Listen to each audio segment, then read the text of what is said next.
So if you want to do a lease on a property, so you can do a lease with an option to buy.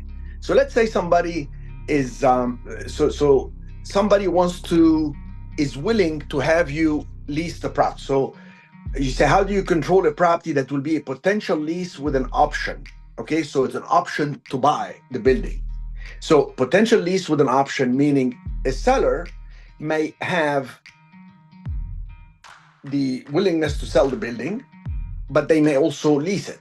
And it's an easy way for you to get in. So you can write a lease agreement. It's like two agreements.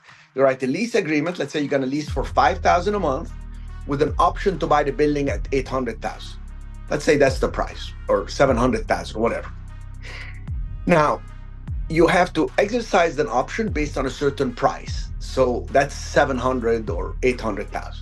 Now, when you get that under contract and you line up a tenant, you can now sublease it to somebody else with more option money coming to you than what you paid. Let's say you put $25,000 option money, so it's option consideration to buy the building. That's non-refundable usually. You can now, let's say, sublease it for $35,000. So you get $35,000, but you pay $25,000. You have a payment of $5,000. You can do the sublease at, let's say, $6,000. So you have now $6,000 coming while you're paying $5,000. And you have the right to exercise the option at $700,000 or $800,000. You can, let's say, have somebody exercise the option at, let's say, $900,000 or $1 million. So now you've made money three ways. From the lease payments, you're getting $6,000, paying $5,000. From the option to buy, you pay $25,000 to have the option to purchase, but you receive $35,000. And on the exercise price, which is $900,000 versus the $800,000, you have it under contract.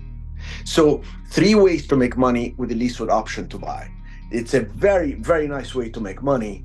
And in single tenant buildings, I caution you not to stick yourself with a lease because it's an obligation unless you have lined up a tenant that's interested in coming to lease. So now they are willing to pay you $6,000.